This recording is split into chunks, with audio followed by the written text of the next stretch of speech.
Good morning, all. Good morning, ma'am. Good morning, ma'am. Good morning, ma'am. Good morning. Prayer പറഞ്ഞു കേട്ടാ.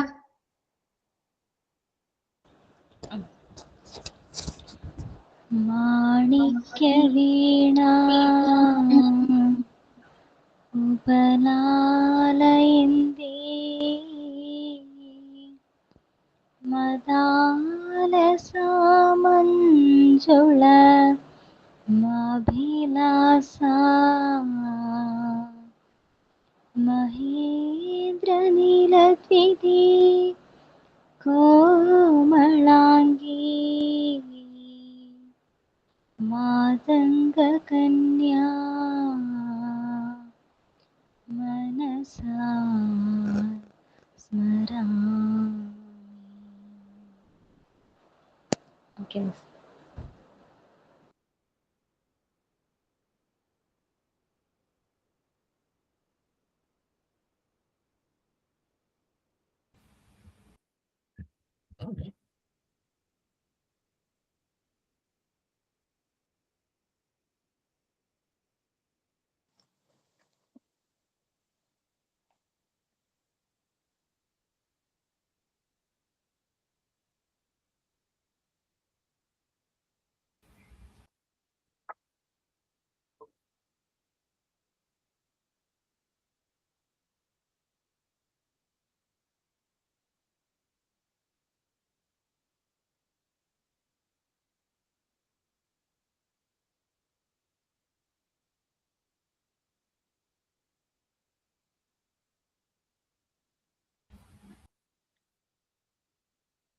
Signing a short story, The Brave Little Mouse. In a cozy burrow, a timid mouse wished to be brave. One fateful day, he saw a cat stalking his friends. Gathering his courage, he squeezed loudly, startling the cat away. His bravery saved the day, and the other animals celebrated his newfound courage. Moral of the story: courage comes in all sizes. Thank you. Thought of the day.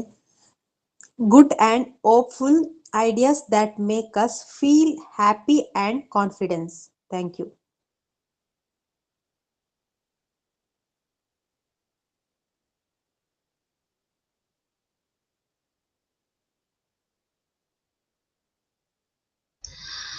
അപ്പോ good morning all. Last ക്ലാസ്സിൽ നമ്മൾ ഈ portion discuss ചെയ്തെന്ന് ഓർമ്മയുണ്ടോ? Principles of motor development. Complete ആക്കിയില്ലേ? അതെ ma'am, അത് complete ആയി. ഈ പ്രിൻസിപ്പിൾസിൽ എന്തെങ്കിലും ഡൗട്ട് ഉണ്ടോ നിങ്ങൾക്ക്? ഇത് ഇമ്പോർട്ടന്റ് ആയിട്ടുള്ള ഒരു ഏരിയ ആണ്. അപ്പോ പ്രിൻസിപ്പിൾസിൽ എന്തെങ്കിലും ഡൗട്ട് ഉണ്ടോ? ഈ 6 പോയിന്റ് ഉള്ളതിനകത്ത് ഈ റോൾ ഓഫ് ദ ടീച്ചർ വേറൊരു പോയിന്റ് ആണോ? വേറെ പോയിന്റ് ആണ്. നമ്മളെല്ലാത്തിലും ഇപ്പോ ഫിസിക്കൽ ഡെവലപ്മെന്റ് ആയാലും മോട്ടോർ ഡെവലപ്മെന്റ് ആയാലും last role of the teacher നമ്മളുടെ റോൾ എന്താന്ന് പറയും. നിങ്ങൾ നോക്കുകയാണെങ്കിൽ അടുത്ത ചാപ്റ്റർ തീർച്ചയായിട്ടും ഇമോഷണൽ ഡെവലപ്മെന്റ് എന്ന് പറഞ്ഞ ചാപ്റ്ററിൽ റോൾ ഓഫ് ദ ടീച്ചർ, ടീച്ചറുടെ റോൾ എന്താണ് എന്നാണ് പറയുന്നത്. ഓക്കെ, നമ്മളുടെ റോൾ എന്താണ് അവിടെ ജസ്റ്റ് സ്റ്റേറ്റ് ചെയ്ത് പോകുന്നതാണ്. നമ്മൾ എന്തെല്ലാം കാര്യങ്ങൾ കുട്ടികൾക്ക് വേണ്ടിയിട്ട് പ്രൊവൈഡ് ചെയ്യാൻ പറ്റും എന്നുള്ള കാര്യങ്ങളാണ്. 6 പോയിന്റുള്ള 6 പ്രിൻസിപ്പിൾസ് ആണ് ഉള്ളത്. മെയിൻ ആയിട്ട് പറയുന്നത് നമ്മുടെ ടെസ്റ്റിൽ പറയുന്നത് 6 പ്രിൻസിപ്പിൾസ് ആണ് കേട്ടോ. പ്രിൻസിപ്പിൾസ് ഓഫ് മോട്ടോർ ഡെവലപ്മെന്റ് ആണ്. ഒന്നും കൂടി സമ്മപ്പ് ചെയ്യാം. വളരെ ഇമ്പോർട്ടന്റ് ആയിട്ടുള്ള പോർഷൻ ആയതുകൊണ്ടാണ്. മാസ് ടു സ്പെസിഫിക് ട്രെൻഡ് എന്ന് പറയുമ്പോൾ കുട്ടികളിൽ ഏർലി സ്റ്റേജസിൽ ഒരു കാര്യം ചെയ്യാൻ, ഒരു ആക്ടിവിറ്റി ചെയ്യാനായിട്ട്, മോട്ടോർ ആക്ടിവിറ്റി ചെയ്യുമ്പോൾ മാസ് റിയാക്ഷൻസ് ആയിരിക്കും. പിന്നീട് പതുക്കെ പതുക്കെ അത് സ്പെസിഫിക് ആയിട്ട് സിമ്പിൾ ആയിട്ട് അവർക്കത് ചെയ്യാനായിട്ട് പറ്റും. അതേപോലെ എനർജിയുടെ കാര്യത്തിലും അങ്ങനെ തന്നെയാണ്. ഒരു ആക്ടിവിറ്റി ആദ്യം ചെയ്യാനായിട്ട് അവർക്ക് മാക്സിമം എനർജി വേണം. പിന്നീട് അത് ചെയ്യുമ്പോൾ മിനിമം എനർജി മതി. അത് മാക്സിമം ടു മിനിമം ട്രെൻഡും മാസ് ടു സ്പെസിഫിക് ട്രെൻഡും തമ്മിൽ ഏകദേശം കണക്ഷൻ ഉണ്ട്. പിന്നെ നമ്മൾ പറഞ്ഞു ലാർജ് ടു സ്മോൾ ട്രെൻഡില് കുട്ടികളിൽ ലാർജ് മസിൽസിന്റെ ഡെവലപ്മെന്റ് ആണ് ആദ്യം സംഭവിക്കുന്നത്. പിന്നീടാണ് സ്മോൾ മസിൽസിന്റെ ഡെവലപ്മെന്റ് സംഭവിക്കുന്നത്. നെക്സ്റ്റ് ട്രെൻഡ് ആണ് സെഫലോ കോഡൽ ട്രെൻഡ്. ആദ്യം കുട്ടികളുടെ ഹെഡ് റീജിയൻ ആണ് ഡെവലപ്പ് ആകുന്നത്, പിന്നീടാണ് ഫുട്ട് പാദങ്ങളിലേക്ക് ഡെവലപ്മെന്റ് വരുന്നത്. അതുകൊണ്ടാണ് ആദ്യം തല ഉറയ്ക്കുന്നത്, പിന്നെ അവര് എന്താ പറയാ പിന്നീട് പതുക്കെയാണ് പാദങ്ങളിലേക്ക് ആ ഡെവലപ്മെന്റ് നടക്കുന്നത്. അവര് ഫുള്ളി ഡെവലപ്ഡ് ആയി കഴിയുമ്പോഴാണ് നടന്നു തുടങ്ങുന്നത്, പ്രോപ്പറായിട്ട് നടന്നു തുടങ്ങുന്നത്. സെഫലോ കോഡൽ ട്രെൻഡ് എന്ന് പറഞ്ഞിട്ടുണ്ടെങ്കിൽ ആദ്യം സെൻട്രൽ പാർട്സ് ആണ് കുട്ടികളെ സംബന്ധിച്ച്, കുട്ടികളുടെ ഇന്റേണൽ ഓർഗൻസ് അല്ലെങ്കിൽ സെൻട്രൽ പാർട്സ് ആണ് ആദ്യം ഡെവലപ്പ് ആവുന്നത്. നമുക്കറിയാം ഫസ്റ്റ് ഓർഗൻ ഡെവലപ്പ് ചെയ്യുന്നത് ഹാർട്ടാണ്, അതിനുശേഷമാണ് മറ്റുള്ള ഓർഗൻസ് ഡെവലപ്പ് ചെയ്യുന്നു. ഏറ്റവും ലാസ്റ്റിലേക്ക് വരുമ്പോഴാണ് നമുക്ക് ഈ ഒരു ഹെഡ് റീജിയൻ അതേപോലെ കൈ കാലൊക്കെ ഡെവലപ്പ് ആകുന്നത്. അത് നമ്മൾ എംബ്രിയോ ഫീറ്റസിന്റെ കേസിലാണ് ഈ പറയുന്നത്. നമ്മളൊരു കുട്ടി എന്താ പറയാ ഭ്രൂണാവസ്ഥയിലായിരിക്കുന്ന സമയത്താണ് ആദ്യം ഈ പറഞ്ഞ ഇന്റേണൽ ഓർഗൻസ് ഒക്കെ ഡെവലപ്പ് ആകുന്നത്. പിന്നീടാണ് ഈ ഒരു ഷേപ്പ്, നമ്മുടെ ഹെഡിന്റെ ആ ഒരു ഷേപ്പും നമ്മുടെ കൈയുടെ ഷേപ്പും കാലിന്റെ ഒക്കെ അതിലേക്ക് കുട്ടികൾ വരുന്നത്. ബൈലാറ്റർ ടു യൂണിലാറ്റർ എന്ന് പറഞ്ഞാല് നമ്മുടെ കുട്ടികളെ ഒബ്സർവ് ചെയ്യുന്നവർക്ക് അറിയാൻ പറ്റും, ആദ്യം കുട്ടികൾക്ക് രണ്ട് കൈയും തമ്മിൽ വേർതിരിവൊന്നും ഉണ്ടാവില്ല. അവർ രണ്ട് കൈയും കംഫർട്ടബിൾ ആണ്. ഒരു കൈ കൊണ്ട് എഴുതും, രണ്ട് കൈ കൊണ്ട് എഴുതും, രണ്ട് കൈ കൊണ്ട് ഭക്ഷണം കഴിക്കും. അവർക്ക് ആ ഡിഫറൻസ് അറിയില്ല. പിന്നെ അവർക്ക് ഏതാണോ കംഫർട്ടബിൾ ആയിട്ടുള്ള സൈഡ് അതിലേക്ക് അവർ എന്ത് ചെയ്യും, വലുതാവുന്നതിനനുസരിച്ച് അവരെ കംഫർട്ടബിൾ സൈഡ് അവർ തന്നെ എന്ത് ചെയ്യും, സെലക്ട് ചെയ്യും. മാക്സിമം ടു മിനിമം ട്രെൻഡ് ആദ്യം കുട്ടികൾക്ക് ഒരു ആക്ടിവിറ്റി ചെയ്യാൻ മാക്സിമം എനർജി വേണം. പിന്നീട് അതേ ആക്ടിവിറ്റി അവർ മുതിർന്ന് കഴിയുമ്പോൾ ചെയ്യാനായിട്ട് മിനിമം എനർജി മതി, കുറച്ച് എനർജി മതിയാവും. ഓക്കെ അല്ലേ, ക്ലിയർ ആയോ? ദെൻ നമ്മൾ നോക്കുന്നത് റോൾ ഓഫ് ദ ടീച്ചർ എടുത്തിട്ടില്ലല്ലോ. ഓക്കെ, ഇന്ന് നമ്മൾ എടുക്കാൻ പോകുന്ന topic role of the teacher ആണ് ട്ടോ.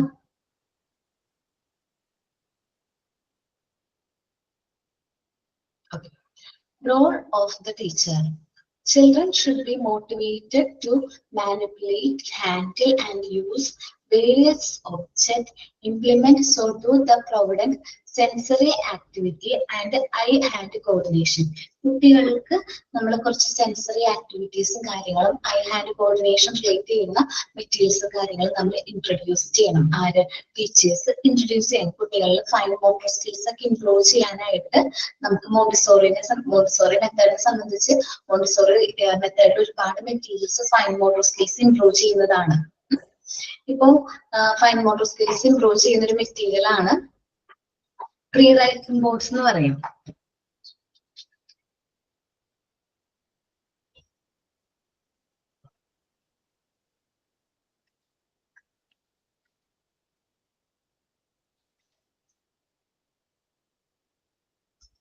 മോണ്ടിസോറിയില് പ്രീ റൈറ്റിംഗ് ബോർഡ്സ് ഉണ്ട് കേട്ടോ.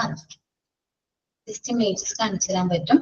ഇതിന്റെ പർപ്പസ് എന്ന് പറഞ്ഞിട്ടുണ്ടെങ്കിൽ കുട്ടികളിൽ അവർ ആ റൈറ്റിംഗ് സ്കില്ല് പഠിക്കുന്നതിന് മുമ്പ് ആ ഒരു പ്രീ റൈറ്റിംഗ് സ്കിൽസും കാര്യങ്ങളും പഠിപ്പിക്കുക. ലൈൻ എങ്ങനെ വരയ്ക്കുന്നത്, ഡോട്ട്സ് എങ്ങനെ ഇടുന്നത്, കർവ് എങ്ങനെ വരയ്ക്കുന്നു, അങ്ങനെയൊക്കെ പ്രീ റൈറ്റിംഗ് ബോർഡ്സിലൂടെ അവർ ആദ്യം ആ ഒരു പെൻസിലൊക്കെ എങ്ങനെ ഹോൾഡ് ചെയ്യണം എന്നുള്ളത് ട്രെയിൻ ചെയ്യിക്കും. ഇതിലൊരു മെറ്റീരിയൽ ഉണ്ട്, അതൊരു എന്താ പറയാ, നമ്മളിപ്പോ പെൻസിൽ പോലുള്ള ഒരു മെറ്റീരിയൽ, ഇതിൽ കാണുന്ന ഒരു മെറ്റീരിയൽ എന്ന് പറയുന്നത് സ്റ്റൈലസ് പോലത്തതാണ്. ആ കുട്ടിയുടെ കയ്യിലിരിക്കുന്ന മെറ്റീരിയൽ നിങ്ങൾ കാണുന്നുണ്ടോ? അത് സ്റ്റൈലസ് പോലുള്ള ഒരു മെറ്റീരിയൽ ആണ്. എന്നുവെച്ചാല് സ്റ്റൈലായിട്ട് എഴുതുമ്പോ അതിനെ സ്റ്റൈലസ് എന്ന് പറയുന്നത് കുട്ടിയിൽ വെച്ചാൽ മതി. ഞാൻ അങ്ങനെ കുറെ കാര്യങ്ങൾ പഠിച്ചിരിക്കുന്നത്. ഓക്കെ, നല്ല സ്റ്റൈലായിട്ട് എഴുതാൻ വേണ്ടിയിട്ട് യൂസ് ചെയ്യുന്ന ഒരു മെറ്റീരിയൽ ആണ് സ്റ്റൈലസ്. അപ്പൊ ഈ മെറ്റീരിയൽ യൂസ് ചെയ്ത് എഴുതാൻ പറ്റും. ഇപ്പൊ ഈ കാണുന്നത് ആൽഫബറ്റിന്റെ പ്രീ റൈറ്റിംഗ് ബോർഡ്സ് ആണ്. ക്യാപിറ്റൽ ലെറ്റർ ആൽഫബറ്റ്സിന്റെ പ്രീ റൈറ്റിംഗ് ബോർഡ് ആണ്. സോ അതേപോലെ നമുക്ക് പ്രീ റൈറ്റിംഗ് ബോർഡ്സും മോണ്ടിസോറിയിൽ അവൈലബിൾ ആണ്. അപ്പൊ നമ്മൾ കുട്ടികളെ നമ്മൾ എഴുതാനായിട്ട് പഠിപ്പിക്കുന്നതിന് മുമ്പ് നമ്മൾ എന്ത് ചെയ്യും, ഈ പ്രീ റൈറ്റിംഗ് ബോർഡ്സ് വെച്ചിട്ട് ട്രെയിൻ ചെയ്യിക്കും. എന്ത് ചെയ്യും? പ്രീ റൈറ്റിംഗ് ബോർഡ്സ് യൂസ് ചെയ്ത് നമ്മൾ അവരെ ട്രെയിൻ ചെയ്യിക്കും. അതിനുശേഷമായിരിക്കും നമ്മൾ അവർക്ക് ഓരോ കാര്യങ്ങൾ ആൽഫബറ്റ്സ് ആയാലും സാൻഡ് പേപ്പർ ആൽഫബറ്റ്സും കാര്യങ്ങളൊക്കെ എന്ത് ചെയ്യുന്നത്, ഇൻട്രൊഡ്യൂസ് ചെയ്യുന്നത്. അപ്പൊ എന്ത് ചെയ്യും, അവര് ഈ പ്രീ റൈറ്റിംഗ് ബോർഡ്സ് അവർക്ക് ഓൾറെഡി എഴുതാൻ അറിയാം. അപ്പൊ സാൻഡ് പേപ്പർ ആൽഫബറ്റ്സിലൂടെ അവർ എന്ത് ചെയ്യും, ട്രേസ് ചെയ്യും. സാൻഡ് പേപ്പർ ആൽഫബറ്റ്സ് എല്ലാവരും പ്രിപ്പയർ ചെയ്തതല്ലേ, ഓർമ്മയില്ലേ? അതിന്റെ മെയിൻ ആയിട്ടുള്ള ബെനിഫിറ്റ് എന്ന് പറയുന്നത് എന്താണ്, ട്രേസിംഗ് ആണ്. എന്ന് വെച്ചിട്ടുണ്ടെങ്കിൽ കുട്ടികൾ ഇപ്പൊ എ എന്ന് പറയുമ്പോ ആൽഫബറ്റ്സ് അവർ എന്ത് ചെയ്യും, ട്രേസ് ചെയ്യും. ആ ഒരു ആൽഫബറ്റ്സിലൂടെ ഇങ്ങനെ കൈ ഇങ്ങനെ ഓടിച്ചിരിക്കും. അപ്പൊ അവർക്ക് സ്മൂത്തും റഫും തമ്മിലുള്ള ഡിഫറൻസ് മനസ്സിലാകും. അതേപോലെ തന്നെ ഈ സ്റ്റൈലസ് എന്ന് പറയുന്നത് പെൻസില്, ഞാൻ പറഞ്ഞില്ലേ പെൻസിലിന് പകരം അല്ലെങ്കിൽ പെൻസിൽ പോലെ തന്നെ യൂസ് ചെയ്യാവുന്ന ഒരു മെറ്റീരിയൽ ആണ് സ്റ്റൈലസ് എന്ന് പറഞ്ഞു. അപ്പോ എന്താണ് അവർക്ക് ഈ ഒരു ഇവിടെ ഉള്ള നമ്മൾ പെൻസിലൊക്കെ ഹോൾഡ് ചെയ്യണമല്ലോ, അപ്പൊ അതിന്റെയൊക്കെ ഈ ഒരു ഫൈൻ മോട്ടോർ സ്കിൽസും കാര്യങ്ങളും കുട്ടികൾക്ക് ഓട്ടോമാറ്റിക്കലി ഇംപ്രൂവ് ആവും. നമ്മൾ അതിന് വേണ്ടിയിട്ട് പണ്ട് നമ്മളുടെയൊക്കെ പാരന്റ്സ് എന്താ പറയാ കൈയക്ഷരം നന്നാവണമെന്ന് പറഞ്ഞിട്ട് നമ്മളേക്ക് മുറുക്കി പിടിച്ച് കൈ നിർത്തി എന്താ പറയാ ഭയങ്കരമായിട്ട് വേദനിപ്പിച്ചിട്ടൊക്കെയല്ലേ എഴുതിച്ചിരുന്നത്. എന്നെ അങ്ങനെയായിട്ട് എഴുതിച്ചത് അച്ഛൻ. എന്റെ ഹാൻഡ് റൈറ്റിംഗ് വളരെ മോശമാണ് എന്നുവെച്ചാൽ എനിക്ക് ആദ്യം ലെഫ്റ്റ് ആയിരുന്നു എഴുതിക്കൊണ്ടിരുന്നത്. ലെഫ്റ്റ് ഹാൻഡ് എനിക്ക് എഴുതാൻ അറിയായിരുന്നു, റൈറ്റ് ഹാൻഡിൽ എഴുതാൻ പറ്റുന്നതല്ല. അപ്പൊ പാരന്റ്സ് എന്ത് ചെയ്തെന്ന് വെച്ചിട്ടുണ്ടെങ്കിൽ റൈറ്റ് ഹാൻഡിൽ ഇങ്ങനെ പെൻസിൽ വെച്ചിട്ട് അത് നിർബന്ധിച്ച് ഇങ്ങനെ എഴുതിക്കുമായിരുന്നു. എനിക്ക് ഇപ്പോഴും ഓർമ്മയുണ്ട്. നമ്മള് ഭയങ്കര വേദനയായിരിക്കും. നമുക്ക് ഓർമ്മയില്ലേ നിങ്ങൾ അങ്ങനെയല്ലേ എഴുതിച്ചത്? ഓക്കെ. പക്ഷെ നമ്മളുടെ കുട്ടികൾക്ക് ഇപ്പൊ എന്റെ മോളെ സംബന്ധിച്ച് പറഞ്ഞിട്ടുണ്ടെങ്കിൽ ഞാൻ അവള് എഴുതി തുടങ്ങുന്ന സമയത്ത് 2.5 years ഞാൻ ഒരു പ്രീ റൈറ്റിംഗ് ബോർഡ്സ് വാങ്ങിച്ചിട്ടുണ്ടായിരുന്നു കേട്ടോ. പ്രീ റൈറ്റിംഗ് ബോർഡ്സ് ഞാൻ മോൾക്ക് വേണ്ടിയിട്ട് വാങ്ങിച്ചിട്ടുണ്ടായിരുന്നേ. നിങ്ങൾ നോക്കുകയാണെങ്കിൽ ആൽഫബറ്റ്സിന്റെ ഒക്കെ പ്രീ റൈറ്റിംഗ് ബോർഡ്സ് കിട്ടും നമുക്ക് ഓൺലൈനായിട്ട്. അധികം പൈസ ആവില്ല. മോണ്ടിസോറിയുടെ തന്നെ അതേ ബെനിഫിറ്റ്സ് നമുക്ക് ഉള്ള ആൽഫബറ്റ്സിന്റെ പ്രീ റൈറ്റിംഗ് ബോർഡ്സ് ആണ്. ഇത് കാണുന്നത് സ്മോൾ ലെറ്റർ ഏതാണ് ക്യാപിറ്റൽ ലെറ്ററിന്റെ alphabets pre writing alphabet board ആണ്. ജസ്റ്റ് അതിലൂടെ ട്രേസ് ചെയ്താൽ മതി. എഴുതാനായിട്ട് നമ്മൾ അതിലൂടെ ട്രേസ് ചെയ്ത് കുട്ടികൾ പഠിക്കും. അപ്പൊ ഞാൻ മോക്ക് ഇത് വാങ്ങിച്ചു കൊടുത്തിട്ടുണ്ടായിരുന്നു. സോ അത് അവളിൽ നല്ല രീതിയിൽ ബെനിഫിറ്റ് കണ്ടു എന്ന് തന്നെ എനിക്ക് പറയാൻ പറ്റും. കാരണം എന്താ വെച്ചിട്ടുണ്ടെങ്കിൽ അവള് ഞാൻ ഇതുവരെയും എന്ന് പറയുന്നത് കൈ പിടിച്ച് എഴുതിക്കേണ്ട വന്നിട്ടില്ല. അവള് ബോർഡില് ഒരു വൈറ്റ് ബോർഡ് ഉണ്ട്, ആ ബോർഡിൽ അവള് സ്വന്തമായിട്ട് എഴുതി. കാരണം ഇതിലിങ്ങനെ ട്രേസ് ചെയ്ത് അവളെ ബി സി അവള് ട്രേസ് ചെയ്ത് തന്നെ അവളത് പഠിച്ചു. അവള് ഓട്ടോമാറ്റിക്കലി അവള് തന്നെ അത് എഴുതി. അപ്പൊ നമ്മള് ഒരു 3 വയസ്സൊക്കെ ആയ കുട്ടികൾ ഉണ്ടെങ്കിൽ അവർക്ക് വാങ്ങിച്ചു കൊടുക്കാൻ പറ്റുന്ന ഒരു നല്ലൊരു മെറ്റീരിയൽ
സോറി ചെറിയ ടെക്നിക്കൽ ഇഷ്യൂ ആയിരുന്നു കേട്ടോ.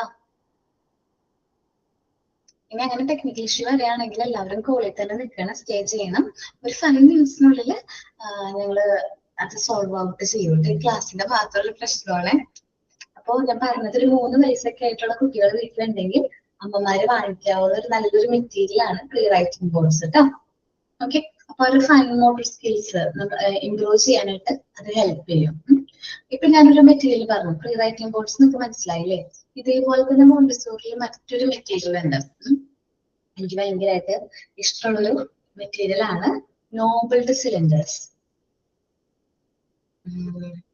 ഞാൻ കാണിച്ചു തരാം കേട്ടോ. നോബിൾഡ് സിലിണ്ടേഴ്സ് കേട്ടോ. നമുക്ക് 4 സെറ്റ് നോബൽ സിലിണ്ടേഴ്സ് ആണ് ഉള്ളത്. ഒന്ന് ഹൈറ്റ് സെയിം ആണ്, വിഡ്ത്ത് ഡിഫറൻസ് ആണ്. ആദ്യത്തെ നോക്കുകയാണെങ്കിൽ എല്ലാത്തിന്റെയും ഹൈറ്റ് സെയിം ആണ്, പക്ഷെ വിഡ്ത്ത് എന്ത് ചെയ്തിരിക്കുക, കുറഞ്ഞു വരാണ് അല്ലെ. ഹൈറ്റ് സെയിം ആണ്, വിഡ്ത്ത് കുറഞ്ഞു വരാണ്. രണ്ടാമത്തെ നോബൽ സിലിണ്ടർ നോക്കിക്കഴിഞ്ഞാൽ ഹൈറ്റ് കുറഞ്ഞു വരുന്നതിനനുസരിച്ച് വിഡ്ത്ത് കൂടി വരാണ്. ഹൈറ്റ് കുറയുന്നതിനനുസരിച്ച് വിഡ്ത്ത് കൂടി വരാണ്. മൂന്നാമത്തേല് ഹൈറ്റും കുറയാണ്, വിഡ്ത്തും കുറഞ്ഞു വരാണ്. ഫോർത്ത് വൺ വിഡ്ത്ത് സെയിം ആണ്, എല്ലാത്തിനും വിഡ്ത്ത് നോക്കി നിങ്ങൾ സെയിം ആണ്, ഹൈറ്റ് കുറഞ്ഞു വരാണ്. ശ്രുതി അറിയാതെ വന്നേണോ? ഓക്കെ, മെറ്റീരിയൽ എല്ലാവർക്കും കണ്ടിട്ട് മനസ്സിലായോ? ഇത് നിങ്ങൾക്ക് പ്രാക്ടിക്കൽ ക്ലാസ്സിൽ ടീച്ചേഴ്സ് ഇൻട്രൊഡ്യൂസ് ചെയ്ത് തരും. ജിഷ മിസ് ഇത് ഡെമോൺസ്ട്രേറ്റ് ഒക്കെ ചെയ്ത് കാണിക്കും. ഞാൻ ജസ്റ്റ് ഒരു ഇമേജ് ഒന്ന് കാണിച്ചാണ്. ഈ ഓരോ മെറ്റീരിയലിന്റെയും മുകളിലായിട്ട് ഒരു നോബ് കണ്ടോ നിങ്ങള്? നമുക്ക് കുട്ടികൾക്ക് ഇങ്ങനെ എടുക്കാൻ പറ്റുന്ന രീതിയിൽ ഒരു നോബ്, അതെടുത്ത് പിക്ക് ചെയ്ത് ഇങ്ങനെ വെക്കാനായിട്ട് പറ്റും. അത് കുട്ടികളിൽ ഫൈൻ മോട്ടോർ സ്കിൽസ് ഇംപ്രൂവ് ചെയ്യും. അപ്പൊ ഈ ഒരു മെറ്റീരിയൽ റിപ്പീറ്റ്ലി യൂസ് ചെയ്യുന്നതിലൂടെ കുട്ടികളിൽ ഫൈൻ മോട്ടോർ സ്കിൽസ് ഇംപ്രൂവ് ആകും. ഓക്കെ, മനസ്സിലായല്ലോ നോബൽ സിലിണ്ടർ എന്താണ്, നോബൽ സിലിണ്ടർ പർപ്പസ് എന്താണെന്നുള്ളത്. ഓക്കെ, ഇനി നമ്മുടെ സെൻസ് ഐ ഹാൻഡ് കോർഡിനേഷന്റെ വളരെ ഇമ്പോർട്ടന്റ് ആയിട്ടൊരു മെറ്റീരിയൽ. കാരണം ഒന്ന് ജസ്റ്റ് ഒന്ന് മാറിക്കഴിഞ്ഞാല് ഐ ഹാൻഡ് കറക്റ്റ് ആയിട്ട് കോർഡിനേറ്റ് ചെയ്ത് നമ്മളിങ്ങനെ തൊട്ട് നോക്കണം. ആ വിഡ്ത്ത് നോക്കി മെഷർ ചെയ്ത് അതിന്റെ ഹൈറ്റ് നമ്മൾ മെഷർ ഒക്കെ ചെയ്തിട്ട് വേണം അതെന്ത് ചെയ്യാനായിട്ട്, പുട്ട് ചെയ്യാനായിട്ട്, ആ ഒരു ഹോളിലേക്ക് ഇടാനായിട്ട്. കുറച്ച് നമ്മളത് കുട്ടികളുടെ ആ ഒരു ഹൈ ഹാൻഡ് കോർഡിനേഷനും കാര്യങ്ങളും ഇംപ്രൂവ് ചെയ്യാനായിട്ട് ഹെൽപ്പ് ചെയ്യുന്ന ഒരു മെറ്റീരിയൽ ആണ് നോബൽ സിലിണ്ടർ. നോബൽ സിലിണ്ടർ കുട്ടികളുടെ ഫൈൻ മോട്ടോർ സ്കിൽസ് ഇംപ്രൂവ് ചെയ്യും. Sand paper alphabets, pre writing boards, അങ്ങനെ മിക്ക മെറ്റീരിയൽസിലും നമ്മൾ നോക്കുമ്പോൾ ഈ കുട്ടികളിൽ ഫൈൻ മോട്ടോർ സ്കിൽസ് ഇംപ്രൂവ് ചെയ്യുന്ന രീതിയിലാണ് ഡിസൈൻ ചെയ്തിരിക്കുന്നത്. Fine motor skills and gross motor skills, കുറച്ചുകൂടി വലിയ മെറ്റീരിയൽസ് ഒക്കെ ഉണ്ട്. അപ്പൊ ഗ്രോസ് മോട്ടോർ സ്കിൽസ് ഇംപ്രൂവ് ചെയ്യുന്നതാണ്. അപ്പൊ ഫൈൻ മോട്ടോർ സ്കിൽസിന് കുറച്ചും കൂടി ഇമ്പോർട്ടൻസ് കൊടുത്തിട്ടാണ് മോണ്ടിസോറി മെറ്റീരിയൽസ് ഡിസൈൻ ചെയ്തിരിക്കുന്നത്. ഈ മെറ്റീരിയൽസ് ഒക്കെ നിങ്ങൾക്ക് ടീച്ചേഴ്സ് എങ്ങനെ ചെയ്യണം എന്നുള്ളത് ഡെമോൺസ്ട്രേറ്റ് ചെയ്ത് കാണിച്ചു തരും. അതേപോലെ തന്നെ നിങ്ങൾക്ക് വരുമ്പോൾ ഇൻസ്റ്റിറ്റ്യൂട്ടിൽ വരുന്ന സമയത്ത് നിങ്ങൾക്ക് അത് ചെയ്ത് നോക്കാവുന്നതാണ് കേട്ടോ. ഇനി during pre school primary school days activities like clay work, നമ്മൾ കുട്ടികൾക്ക് ക്ലേ ഒക്കെ വാങ്ങിച്ചു കൊടുക്കണോട്ടോ. അവരുടേതായ രീതിയിൽ അവർ ക്രിയേറ്റീവ് ആയിട്ട് ചെയ്തോട്ടെ, ക്ലേ വർക്ക് ചെയ്തോട്ടെ. കളറിങ് നല്ലതാണ്. നമ്മൾ ക്രയോൺസ് വാങ്ങിച്ചു കൊടുക്കണം. നമ്മള് എന്താ പറയാ, കുട്ടികൾ വരയ്ക്കുന്നത്, ഡ്രോ ചെയ്യുന്നത് നല്ല രീതിയിൽ അവർ എന്ത് ചെയ്യണം, സപ്പോർട്ട് ചെയ്യണം. നമ്മുടെ കുട്ടികൾ, നമ്മുടെ ഒരു വീട്ടില് ഒരു കുട്ടിയുണ്ട് വിചാരിക്കും, 3 മുതൽ ഒരു 5 വയസ്സിനിടയിൽ കുട്ടികൾ ഉണ്ടെങ്കിൽ ആ വീട്ടിൽ നമ്മൾ കയറി ചെല്ലുമ്പോൾ നമുക്ക് ആ ഭിത്തി ഒന്ന് ഒബ്സർവ് ചെയ്താൽ മതി. അവരുടെ വോളുകൾ ഉണ്ടല്ലോ, വോള് ജസ്റ്റ് ഒന്ന് ഒബ്സർവ് ചെയ്താൽ മതി. കുട്ടികളില് ബ്രെയിൻ ഡെവലപ്മെന്റ് എങ്ങനെയാണെന്ന് മനസ്സിലാക്കാൻ. കാരണം എന്താണ്, നമ്മുടെ വോള് നിറച്ചും ഡ്രോയിങ് ആണെങ്കിൽ കുട്ടികൾ നല്ല രീതിയിൽ ഡെവലപ്പ് ആവാണ്. ഈ ക്ലാസ് കേൾക്കുന്ന മിക്ക വീട്ടിലും എന്താണ് ഭിത്തികള് വരച്ചിട്ടുണ്ടാവില്ലേ കുട്ടികള്? ഇല്ലേ? ഓക്കെ, അപ്പൊ നമ്മുടെ കുട്ടികള് വരയ്ക്കണം. അങ്ങനെ കളറിങ്ങും കാര്യങ്ങളും. അതേപോലെ നമ്മള് കുട്ടികൾക്ക് എന്ത് വാങ്ങിച്ചു കൊടുക്കണം, ക്രയോൺസും കളറിംഗ് ബുക്സും കാര്യങ്ങളും വാങ്ങിച്ചു കൊടുക്കണം. അവർ ആദ്യം എഴുതില്ല, അപ്പൊ എന്തായാലും അവരത് വരച്ചു വെക്കാം. നമ്മള് എന്റെ മോള് എ എഴുതിയിട്ട് പറഞ്ഞത്, അമ്മ ഞാൻ എ വരച്ചു എന്നാ പറഞ്ഞത്. അപ്പൊ മനസ്സിലായി എന്താണ്, ആ എ അവള് വരയ്ക്കാണ് ചെയ്യുന്നത്. അല്ലാതെ നമ്മൾ പറയുമ്പോ ഞാനത് എഴുതി, ഞാനത് ചെയ്തു എന്ന്. കുട്ടികളിൽ ആദ്യം വരയ്ക്കാനാ പഠിക്കുന്നത്. റീഡിങ്ങിനേക്കാൾ മുമ്പ്, നമ്മളൊരു കാര്യം വായിക്കുന്നതിന് മുമ്പ് അവരത് എഴുതി വെക്കും, വരച്ചു വെക്കും. എന്തായാലും അത് വരച്ചു വെക്കും. പിന്നെ ടിയറിങ് ഉണ്ടല്ലോ, മടക്കാൻ, കട്ടിങ്, പെയിന്റിങ്, ത്രെഡിങ്, സ്വിങ്, ഇതെല്ലാം പോലത്തെ ആക്ടിവിറ്റീസ് നമ്മൾ കുട്ടികൾക്ക് കൊടുക്കണം. Should be arrange to attain early motor control and good coordination. കുട്ടികളിൽ early motor control and coordination എന്ത് ചെയ്യാൻ വേണ്ടിയിട്ട്, ഇംപ്രൂവ് ചെയ്യാൻ വേണ്ടിയിട്ട് ഇതേപോലെ ആക്ടിവിറ്റീസ് നമുക്ക് കൊടുക്കാം. ഇപ്പൊ നമ്മൾ സോർട്ടിങ് കൊടുക്കാം. സോർട്ടിങ് കൊടുക്കാന്ന് വെച്ചിട്ടുണ്ടെങ്കിൽ ജസ്റ്റ് നമ്മൾ ധാന്യങ്ങൾ ഉണ്ടല്ലോ. മിസ്സേ, സോറി ട്ടോ മിസ്സേ, അതെ ഫോൺ നേരത്തെ ഹാങ് ആയിപ്പോയി. അപ്പൊ അതുകൊണ്ട് അതും ഇതൊക്കെ ആയിപ്പോയതാട്ടോ. കുഴപ്പമില്ല, ഞാൻ ആ മെറ്റീരിയൽ കാണിച്ചപ്പോ അത് മനസ്സിലാവാത്തയാണോ എനിക്ക് ഡൗട്ട്. ഹാങ് ആയിപ്പോയതാ. ഓക്കെ മിസ്സേ. കുഴപ്പമില്ല. അപ്പൊ സോർട്ടിങ് ചെയ്യിക്കാം. സോർട്ടിങ് എന്ന് പറയുമ്പോൾ നമ്മൾ ധാന്യങ്ങളുണ്ടല്ലോ, എന്തൊക്കെയാണ്? കടല, കുറച്ച് ചെറുപയറ്, കുറച്ച് എന്താ പറയുക, കുറച്ച് വലിയ വലിയ ഗ്രീൻ പീസ്, അങ്ങനത്തെ കാര്യങ്ങള് നമുക്ക് പരിപ്പ് കുറച്ച് ഒരു പ്ലേറ്റിലാക്കിയിട്ട് കുട്ടിക്ക് കൊടുക്കാം. എന്നിട്ട് കുട്ടിയുടെ ഫ്രണ്ടിൽ ഒരു 4 ഗ്ലാസ് എന്ത് ചെയ്യാം, നിവർത്തി വെക്കാം. എന്നിട്ട് കുട്ടിയോട് പറയാം ഓരോ ക്ലാസ്സിൽ സെയിം ആയിട്ടുള്ള കാര്യങ്ങൾ ഇടാനായിട്ട്. അപ്പൊ അവൻ എന്ത് ചെയ്യും, ഓരോന്ന് പിക്ക് ചെയ്ത് കറക്റ്റ് ആയിട്ട് അവൻ എന്ത് ചെയ്യും, സോർട്ട് ചെയ്യും. അങ്ങനെ നമ്മളുടേതായ ആക്ടിവിറ്റീസും കാര്യങ്ങളും നമ്മൾ അവർക്ക് ഇൻട്രൊഡ്യൂസ് ചെയ്യുന്നതിലൂടെ അവർക്ക് ഫൈൻ മോട്ടോർ സ്കിൽസ് ഇംപ്രൂവ് ആവും. നമ്മൾ ശ്രദ്ധിക്കണം കേട്ടോ, സൂപ്പർവൈസ് ചെയ്യണം. കാരണം ഈ കടലയൊക്കെ കുട്ടികൾ കഴിക്കുന്നത് കൊണ്ട് സേഫ്, കുഴപ്പമൊന്നുമില്ല, കഴിച്ചാലും പ്രശ്നമൊന്നുമില്ല. പക്ഷെ ചില കുട്ടികൾ ഈ മൂക്കിലൊക്കെ ഇടാനുള്ള ചാൻസ് ഉണ്ട്. അതുകൊണ്ട് നമ്മളുടെ സൂപ്പർവിഷനിൽ ഇതേപോലുള്ള ആക്ടിവിറ്റീസ് കൊടുക്കണം. Okay. Then organize suitable play activity that will help the child learn motor skill by assembling and constructing. കുട്ടികൾക്ക് കുറച്ചും കൂടി മോട്ടോർ ആക്ടിവിറ്റീസ് ലേൺ ചെയ്യുന്ന രീതിയിൽ, അസംബിൾ ചെയ്യുന്ന രീതിയിൽ, കൺസ്ട്രക്ട് ചെയ്യുന്ന രീതിയിലുള്ള ആക്ടിവിറ്റീസ് കൊടുക്കണം. നമ്മുടെ മോണ്ടിസോറിയിൽ ഒരു മെറ്റീരിയൽ ഉണ്ട്, ഞാൻ പറഞ്ഞിട്ടുണ്ടോ എന്ന് എനിക്കറിയില്ല, പക്ഷെ എനിക്ക് ഭയങ്കര ഇഷ്ടമുള്ള ഒരു മെറ്റീരിയലാണ്. പിങ്ക് കവറിനെ കുറിച്ച് പറഞ്ഞിട്ടുണ്ടോ? പ്രിപ്പയർ ചെയ്യാൻ പറഞ്ഞിട്ടുണ്ട്, ഞാൻ പ്രിപ്പയർ ചെയ്തിട്ടുണ്ട് മാം. ചെയ്തിട്ടുണ്ട്.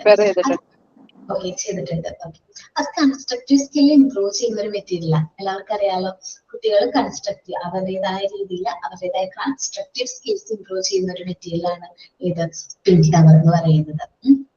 നല്ല രസം. എന്നുവെച്ചാൽ കുഞ്ഞു കുട്ടികളുള്ള വീട്ടിലെ അമ്മമാരാണെങ്കിൽ ഒരു പ്രാവശ്യം ചെയ്തു കഴിഞ്ഞാൽ അവർ വീണ്ടും വേണം, അത് ചെയ്യാൻ വേണം എന്ന് പറയും. അങ്ങനെ ഒരു നല്ലൊരു മെറ്റീരിയലാണ് ഇത് pink cover.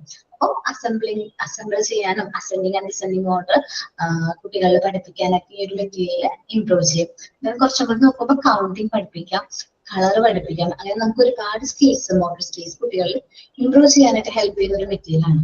Demonstrate motor skill for the beginners, provide manual guidance to the children as it is more fruitful than verbal lesson. നമ്മൾ കുട്ടികൾക്ക് എന്താണ്, നമ്മളൊരു കാര്യം പറഞ്ഞു കൊടുക്കുന്നതിലും എത്രയോ നല്ലതാണെന്ന് അറിയുന്നത് നമ്മളത് ഡെമോൺസ്ട്രേറ്റ് ചെയ്ത് കൊടുക്കുകയാണെങ്കിൽ, കുട്ടികൾക്ക് ഓരോ കാര്യങ്ങൾ നമ്മളത് കാണിച്ചു കൊടുക്കുകയാണെങ്കിൽ അത് അവരുടെ മനസ്സിൽ അങ്ങനെ അത് സ്റ്റോർ ചെയ്ത് എടുക്കും. നമ്മളത് ഡെമോൺസ്ട്രേറ്റ് ചെയ്യുകയാണെങ്കിൽ. Proficiency of motor skills relay on constant practice. നമ്മൾ റിപ്പീറ്റ്ലി ഒരു കാര്യം ചെയ്യുന്നതിലൂടെ, കോൺസ്റ്റന്റ് ആയിട്ട് പ്രാക്ടീസ് ചെയ്യുന്നതിലൂടെയാണ് നമ്മളുടെ മോട്ടോർ സ്കിൽസ് ഇംപ്രൂവ് ആവുന്നത്. So facilities should be arranged for the practice of various motor skills. നമ്മൾ അതിന് വേണ്ടിയിട്ടുള്ള ഫെസിലിറ്റീസ്, മോട്ടോർ സ്കിൽസും കാര്യങ്ങളും ഡെവലപ്പ് ചെയ്യുന്ന രീതിയിലുള്ള ഫെസിലിറ്റീസും കാര്യങ്ങളും നമ്മൾ എന്ത് ചെയ്യണം, ഇംപ്രൂവ് ചെയ്യണം. Independent activities with a strong motivation leads to speedy motor development. നമ്മൾ എല്ലാ കാര്യങ്ങളും കുട്ടികൾക്ക് ചെയ്ത് കൊടുക്കല്ല വേണ്ടത്, അവരെ കൊണ്ട് ഇൻഡിപെൻഡന്റ് ആയിട്ട് ഓരോ ആക്ടിവിറ്റീസ് നമ്മൾ എന്ത് ചെയ്യണം, ചെയ്യിക്കണം. സോ അങ്ങനെ ചെയ്യിക്കുന്നതിലൂടെ പതിയെ പതിയെ അവരുടെ മോട്ടോർ ഡെവലപ്മെന്റ് പോസിബിൾ ആകും. So give sufficient and apt motivation to children. അങ്ങനെ അത് ചെയ്യുമ്പോൾ നമ്മൾ അവരെന്ത് ചെയ്യണം, നല്ല രീതിയിൽ മോട്ടിവേറ്റ് ചെയ്യണം. നമ്മള് കുട്ടികളുടെ കാര്യത്തിൽ കുറച്ചൊരു നോർമൽ സൂപ്പർവിഷൻ ആണ് വേണ്ടത്. ഭയങ്കരമായിട്ട് ഇന്റർഫിയർ ചെയ്യരുത്, അവർ ചെയ്യുന്ന ആക്ടിവിറ്റീസിലേക്ക് ഒരുപാട് ഇന്റർഫിയർ ചെയ്യണ്ട. Balanced guidance. അവർക്ക് ഒരു പ്രാവശ്യം ഡെമോൺസ്ട്രേറ്റ് ചെയ്ത് കഴിഞ്ഞാൽ അവർ സ്വയം ആ ഒരു ആക്ടിവിറ്റി ചെയ്ത് നോക്കട്ടെ. കൺസ്ട്രക്റ്റീവ് ക്രിറ്റിസിസം എന്ന് വെച്ചാല് നമ്മളിപ്പോ ഒരു കുട്ടിയുടെ മിസ്റ്റേക്ക് ചെയ്തു, അന്നത് ചെയ്തു, അപ്പോൾ നമ്മൾ അവനെ ഒരുപാട് എന്ത് ചെയ്യരുത്, കുറ്റപ്പെടുത്താനായിട്ട് പാടില്ല, വഴക്ക് പറയാനും പാടില്ല. അവനോട് നല്ല രീതിയിൽ അത് പറഞ്ഞ് മനസ്സിലാക്കാൻ ശ്രമിക്കണം. വെച്ചാല് കുഴപ്പമില്ല കേട്ടോ, അടുത്ത പ്രാവശ്യം ചെയ്യുമ്പോൾ ശരിയാക്കി കറക്റ്റ് ആയിട്ട് ചെയ്താൽ മതി കേട്ടോ, വേറെ പ്രശ്നമൊന്നുമില്ല എന്ന് പറഞ്ഞ് നമ്മളൊരു സപ്പോർട്ട് കൊടുക്കണം. അല്ലാതെ നമ്മൾ അവരെ വഴക്ക് പറയല്ല വേണ്ടത്. ഓക്കെ, അവരോട് ചൂടാവാനോ വഴക്ക് പറയാനോ പാടില്ല. നല്ല സപ്പോർട്ട് കൊടുത്ത് നല്ല ടീച്ചേഴ്സ് ആവണം. കേട്ടല്ലോ എല്ലാവരും? ഒന്ന് വായിച്ചു നോക്കി, റോൾ ഓഫ് ടീച്ചർ ഒന്ന് വായിച്ചു റീഡ് ചെയ്ത് നോക്കിയ, ജസ്റ്റ് സിമ്പിൾ ആണ്. ഇനി 3 വയസ്സ് മുതൽ ഒരു 5 വയസ്സ് വരെയുള്ള കുട്ടികളാണെങ്കിൽ അവർക്ക് ഇപ്പോ മിക്ക കുട്ടികളും ഫോണിലായിരിക്കും അല്ലെ, ഇപ്പോൾ ഫോൺ ചോദിക്കുന്ന കുട്ടികളായിരിക്കുമല്ലോ, ചോദിക്കുന്നുണ്ടോ അവര്? അങ്ങനെയാണെങ്കിൽ ഇതേപോലുള്ള ആക്ടിവിറ്റീസ് കുറച്ചും കൂടി നമ്മള് മോട്ടോർ സ്കിൽസും കാര്യങ്ങളും ഡെവലപ്പ് ചെയ്യുന്ന രീതിയിലുള്ള ആക്ടിവിറ്റീസ് കൊടുക്കുകയാണെങ്കിൽ അവരെ നമുക്ക് കുറച്ച് ടൈമിലെങ്കിലും ആ ഒരു ഫോണിൽ നിന്ന് മാറ്റി നിർത്താനായിട്ട് പറ്റും. പതിയെ പതിയെ ഇങ്ങനെ ആക്ടിവിറ്റീസ് കൊടുക്കുന്നതിലൂടെ അവരുടെ ഫോണിനോടുള്ള ഇൻട്രസ്റ്റ് നമുക്ക് പൂർണ്ണമായിട്ടും നഷ്ടപ്പെടുത്താൻ പറ്റും. ഓക്കെ, ഒന്ന് റീഡ് ചെയ്ത് നോക്ക് കേട്ടോ.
ഓക്കെ, അപ്പൊ നമ്മുടെ ചാപ്റ്റർ ഏതാണ് unit physical and motor development complete ആക്കി.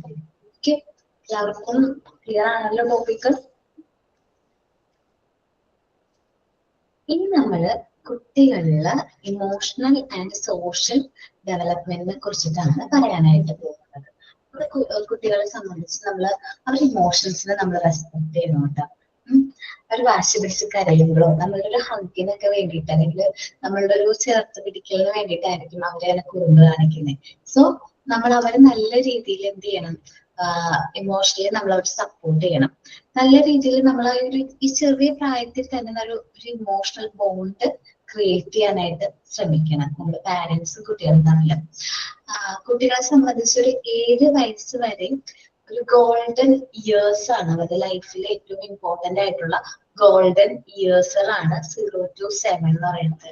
ഈ ഒരു ടൈമിൽ പാരന്റ്സിന് കൂടുതൽ ടൈമും ആ കുട്ടിയുടെ എഡ്യൂക്കേഷൻ ആവട്ടെ, അവരുടെ സ്കില്ലാവട്ടെ, അവരുടെ ഇമോഷണൽ ഡെവലപ്മെന്റ് ആവട്ടെ, സോഷ്യൽ ഡെവലപ്മെന്റ് ആവട്ടെ, ഫിസിക്കൽ ഡെവലപ്മെന്റ് ആവട്ടെ, ഇങ്ങനെ ഡെവലപ്മെന്റ്സിൽ കൂടുതലായിട്ട് നമ്മൾ കോൺസെൻട്രേറ്റ് ചെയ്ത് കഴിഞ്ഞാൽ പിന്നെ നമ്മൾ അവരെ എന്ത് ചെയ്യണ്ട, തിരിഞ്ഞു നോക്കണ്ട എന്ന് തന്നെ പറയാൻ പറ്റും. കാരണം അവര് നല്ല രീതിയിൽ, നല്ല പോസിറ്റീവ് ആയിട്ടുള്ള രീതിയിൽ ഡെവലപ്ഡ് ആവും. അപ്പോ നമ്മുടെ കൂടെ ഉള്ള കൂടുതൽ ടൈം ഇപ്പൊ ഒരു പറയുകയാണെങ്കിൽ കുട്ടികള് എന്താ പറയാ 3 വയസ്സ് വരെ കൂടുതലും അമ്മമാരുടെ ഒപ്പം പാരന്റ്സിന്റെ ഒപ്പം ആയിരിക്കും കുട്ടികൾ ടൈം സ്പെൻഡ് ചെയ്യുന്നത്. നമ്മളായിരിക്കും അവരുടെ ലോകം. അത് കഴിഞ്ഞൊരു 4-5-6 അവര് നഴ്സറി KG സെഷൻ ഒക്കെ ആയിരിക്കും. വീക്കെൻഡുകൾ മാത്രമായിരിക്കും അവർ നമ്മുടെ ഒപ്പം ടൈം സ്പെൻഡ് ചെയ്യുന്നത്. പിന്നെ കുറച്ചുകൂടി മുതിർന്നു കഴിഞ്ഞാൽ ചിലപ്പോ അവര് ഈ വീക്കെൻഡും നമ്മുടെ ഒപ്പം ഉണ്ടാവില്ല. അവരെന്ത് ചെയ്യും, വർക്ക്, സ്പെഷ്യൽ ക്ലാസ് എന്നൊക്കെ പറഞ്ഞിട്ട് അങ്ങനെ ക്ലാസ്സുകൾക്കൊക്കെ പോകാൻ തുടങ്ങും. പിന്നെ അവർ ബിസി ആവും, അവരുടെ ലൈഫിൽ ബിസി ആവും. സോ നമ്മള് നല്ല രീതിയിൽ ആ ഒരു ബോണ്ട് ക്രിയേറ്റ് ചെയ്യേണ്ട ഒരു ടൈം പീരീഡ് ആണ് ഏത്, ഈ ഒരു ടൈം പീരീഡ് എന്ന് പറയുന്നത്. അപ്പോ ഒരു 0 to 6-7 ഇയേഴ്സ് വരെ നമുക്ക് കുട്ടികളിലായിട്ട് നല്ലൊരു ബോണ്ട് ക്രിയേറ്റ് ചെയ്യാം. ബോണ്ട് എന്ന് വെച്ചിട്ടുണ്ടെങ്കിൽ ഇമോഷണൽ ബോണ്ടാണ്. നമ്മള് എന്ത് പ്രശ്നം ഉണ്ടെങ്കിലും ഞങ്ങൾ കൂടെ ഉണ്ട് എന്നുള്ളൊരു വിശ്വാസം ഉണ്ടെങ്കിൽ ആ കുട്ടിക്ക് മുന്നിൽ വരുന്ന ഏതൊരു പ്രശ്നവും എന്താ പറയാ ഓവർകം ചെയ്ത് ലൈഫിന്റെ സക്സസിലേക്ക് പോകാനുള്ള ഒരു സപ്പോർട്ടാണ് അല്ലെ. സോ നമ്മള് ഇമോഷണൽ ഡെവലപ്മെന്റിനെ കുറിച്ചിട്ടാ പറയുന്നത്. വികാരങ്ങൾ നമുക്ക് എല്ലാവർക്കും ഉള്ളതാണ് വികാരങ്ങൾ അല്ലെ. നമുക്കിവിടെ ഇഷ്ടംപോലെ ഇമോഷൻസ് ഉണ്ട്. ദേഷ്യം വരാറുണ്ടോ? അതേ ഉള്ളൂ മിസ് ചെയ്യുന്ന. ഓക്കെ, എനിക്കും അതായിരുന്നു പെട്ടെന്ന് ദേഷ്യം വരുവായിരുന്നെ പണ്ട്. പറഞ്ഞിട്ടുണ്ടെങ്കിൽ എന്റെ ഒരു എന്താ പറയാ ഒരു 80, 90, 20 ആ ഒരു ടൈമിലൊക്കെ ഞാൻ ഡിഗ്രി പഠിക്കുന്ന സമയത്ത് അല്ലെങ്കിൽ ചെറുപ്പം മുതലേ അങ്ങനെയായിരുന്നു. ഒരു 20 മാരേജ് കഴിയുന്നവരെയൊക്കെ ഭയങ്കരമായിട്ട് പെട്ടെന്ന് ദേഷ്യം വരും. അതേപോലെ ഞാൻ പറഞ്ഞ കാര്യം കറക്റ്റ് ആണെങ്കിൽ അതിൽ തന്നെ ഞാൻ നിൽക്കും, അത് കറക്റ്റ് ആണെന്ന് പ്രൂവ് ചെയ്യണം. അങ്ങനത്തെ കുറെ വാശിയൊക്കെ എനിക്കുണ്ടായിരുന്നു കേട്ടോ. പക്ഷേ നമ്മൾ ഈ മോണ്ടിസോറിനെ അടുത്തറിഞ്ഞതിന് ശേഷം നമുക്ക് കുറച്ച് ഇമോഷണൽ കൺട്രോളുകൾ വന്നിട്ടുണ്ട്. നമുക്ക് വിഷമം വരും ഒക്കെയാണ്, പക്ഷെ ദേഷ്യം വരുന്നത് കുറഞ്ഞിട്ടുണ്ട് എന്നെ സംബന്ധിച്ച്.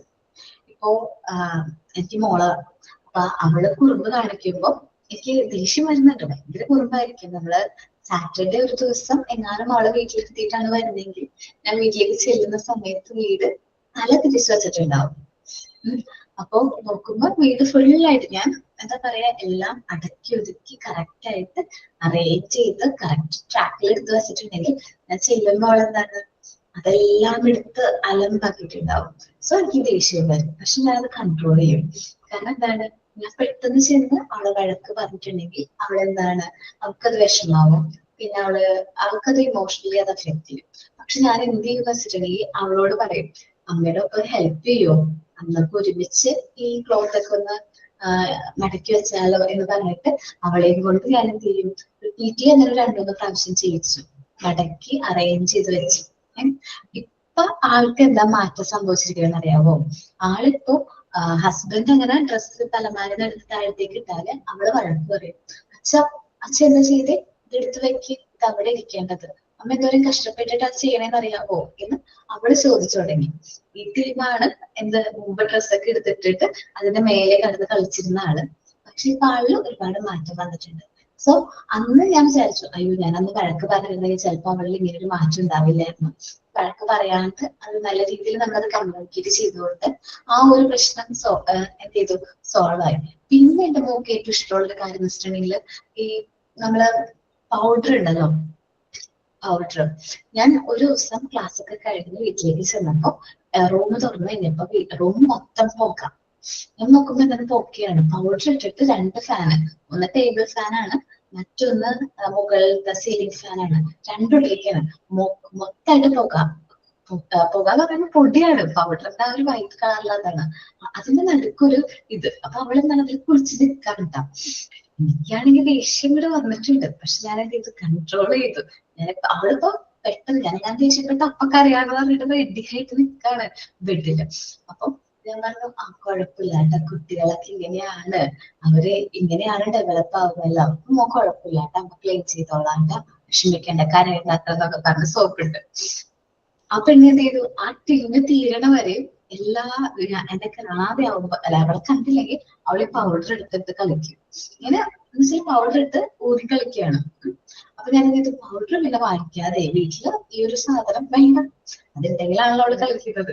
ഞാൻ അതങ്ങോട്ട് സ്റ്റോപ്പ് ചെയ്തു. അപ്പൊ നമുക്ക് ഡിഫറെന്റ് ടൈപ്സ് ഓഫ് ഇമോഷൻസ് വരും. നമുക്ക് ദേഷ്യം ഉണ്ടാവും, ടെൻഷൻ ഉണ്ടാവും. ഇപ്പൊ ഞാൻ ഈ ക്ലാസ് എടുക്കുന്നതിന് മുമ്പ് വരെ ചിലപ്പോൾ എനിക്ക് ടെൻഷൻ ഉണ്ടായിട്ടുണ്ടാവും, അല്ലെങ്കിൽ എന്തെങ്കിലും പ്രശ്നങ്ങൾ ഉണ്ടാവും, ക്ലാസ് റിലേറ്റഡ് ആയിട്ടോ അല്ലെങ്കിൽ എക്സാം റിലേറ്റഡ് ആയിട്ടുള്ള പ്രശ്നങ്ങൾ നമ്മൾ ഈ ക്ലാസ്സിന് പുറത്ത് ഫേസ് ചെയ്യുന്നുണ്ട്, ഞങ്ങൾ ഡെയിലി ഫേസ് ചെയ്യുന്നുണ്ട്. പക്ഷെ ആ പ്രശ്നങ്ങളൊക്കെ പുറത്ത് വെച്ചിട്ടായിരിക്കും ഞങ്ങൾ എന്ത് ചെയ്യുന്നത്, ക്ലാസ്സിലേക്ക് കയറുന്നത്. ക്ലാസ്സിൽ കയറി കഴിഞ്ഞിട്ടുണ്ടെങ്കിൽ ഈ ഒരു 1 hour നിങ്ങളോട് തന്നെ ആയിരിക്കും. അപ്പൊ ഇമോഷൻസിനെ കുറിച്ച് നമ്മൾ ആ ടൈം എന്ത് ചെയ്യാൻ മറക്കാണ്. അതേപോലെ തന്നെ ആയിരിക്കണം നമ്മളും ഒരു ഹ്യൂമൻ ബീങ് ആണ്. നമ്മൾ ഡിഫറെന്റ് ഇമോഷൻസിലൂടെയാണ് കടന്നു പോകുന്നത്. ചിലപ്പോൾ ദേഷ്യം, സങ്കടം, വിഷമം, നമുക്ക് ഡിഫറെന്റ് ടൈപ്സ് ഓഫ് ഇമോഷൻസ് വരാം. പക്ഷെ നമ്മൾ ആ ക്ലാസ് എടുക്കാനായിട്ട് ആ ക്ലാസ്സിലേക്ക് ചെന്ന് കഴിഞ്ഞാൽ ആ ക്ലാസ് ആയിരിക്കണം നമ്മുടെ മൈൻഡില്. നമ്മളുടെ പ്രശ്നങ്ങളൊക്കെ ആ ക്ലാസ്സിൽ പുറത്ത് വെച്ചിട്ട് വേണം നമ്മൾ ആ ക്ലാസ്സിലേക്ക് എൻ്റർ ആവാനായിട്ട്. ഓക്കെ, നിങ്ങൾ പിന്നീടായാലും ഇനിയിപ്പോ നിങ്ങൾ ക്ലാസ് ഒക്കെ എടുക്കുന്ന സമയത്ത് നമ്മളുടെ മൂഡ് ഓഫ് ആയിട്ട് നമ്മൾ ആ ക്ലാസ്സിലേക്ക് പോവാണെങ്കിൽ കുട്ടികൾക്കും കൂടെ അതിൽ മൂഡ് ഓഫ് ആവും. അതുകൊണ്ട് അങ്ങനെ അവർ ഫീൽ ചെയ്യിക്കുന്ന ഇമോഷൻസ് എന്ന് പറയുന്നത് ശരിക്കും പറഞ്ഞാൽ ഫിസിക്കൽ ആൻഡ് മെന്റൽ സ്റ്റേറ്റ് ആണ്. ബ്രോഡ് ഓൺ ബൈ നമ്മൾ പറയുകയാണെങ്കിൽ ഫിസിക്കൽ ആൻഡ് മെന്റൽ ആയിട്ടുള്ളൊരു ഫീലിംഗ് ആണ് ഇമോഷൻസ്. എന്ന് വെച്ചിട്ടുണ്ടെങ്കിൽ ഇപ്പൊ ദേഷ്യം വന്നു കഴിഞ്ഞിട്ടുണ്ടെങ്കിലേ, എനിക്ക് ദേഷ്യം വന്നു കഴിഞ്ഞിട്ടുണ്ടെങ്കിൽ, ദേഷ്യം വന്നെന്ന് വിചാരിക്കും, ഈ മുഖത്തില്ല ഇവിടെ ഈ ഒരു ഭാഗം മാത്രം ഇങ്ങനെ ചുമക്കും, ഈ മൂക്കും ചുമക്കും, ഈ കവളൊക്കെ ഇങ്ങനെ കൂടി ചുമന്നു വരും. ദേഷ്യം വന്നിരിക്കല്ലേ എനിക്ക്, ഭയങ്കര ദേഷ്യം വന്നിട്ടുണ്ടെങ്കിൽ അങ്ങനെ ഒരു ഇമോഷനാണ്. സങ്കടം വന്നു കഴിഞ്ഞാൽ നമ്മൾ എന്ത് ചെയ്യും, കരയോ അല്ലേ? നോർമലി സ്ത്രീകൾ കരയും. പക്ഷെ നിങ്ങളൊന്ന് ആലോചിച്ച് നോക്കിയേ, ഞാൻ ജസ്റ്റ് ഒന്ന് ഒരു എക്സാമ്പിൾ പറയാണ്. കേരളത്തില് ഹാർട്ട് അറ്റാക്ക് റേറ്റ് കൂടുതലാണ് അല്ലെ?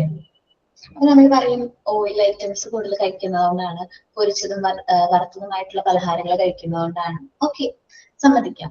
പക്ഷെ കേരളത്തില് സ്ത്രീകളെ അപേക്ഷിച്ച് പുരുഷന്മാരിൽ ഹാർട്ട് അറ്റാക്ക് റേറ്റ് കൂടുതലാണ്, അറ്റാക്കിന്റെ റേറ്റ് കൂടുതലാണ്. അത് ശ്രദ്ധിച്ചിട്ടുണ്ടോ? എന്തുകൊണ്ടാ പ്രശ്നം വരുന്നത്? നമുക്ക് സങ്കടം വന്നു കഴിഞ്ഞാൽ നമ്മൾ എന്ത് ചെയ്യും, നമ്മളത് അങ്ങോട്ട് കരഞ്ഞു തീർക്കും അല്ലെ? അല്ലെങ്കിൽ നമ്മൾ ഒരാളോട് ഷെയർ ചെയ്യും. പക്ഷേ പുരുഷന്മാരെന്താ ചെയ്യാ, അവർക്ക് സങ്കടം ഉണ്ടെങ്കിൽ അവരത് ആരോടും പറയില്ല, അത് അവരുടെ ഉള്ളിലിട്ട് അവർ മറ്റാരോടും എന്ത് ചെയ്യില്ല, ഷെയർ ചെയ്യില്ല. അങ്ങനെ അവരുടെ മനസ്സിൽ അതങ്ങനെ ഇട്ടിട്ടിട്ടിട്ട് ലാസ്റ്റ് നമ്മൾ ഈ പറയുന്ന പോലെ അറ്റാക്ക് പോലുള്ള പ്രശ്നങ്ങളിലേക്ക് വരും. ആ ഒരു വിഷമവും കാര്യങ്ങളും അവരുടെ ഹെൽത്തിനെ, ഫിസിക്കൽ ഹെൽത്തിനെ അത് ബാഡ്ലി അഫക്ട് ചെയ്യും അല്ലെ?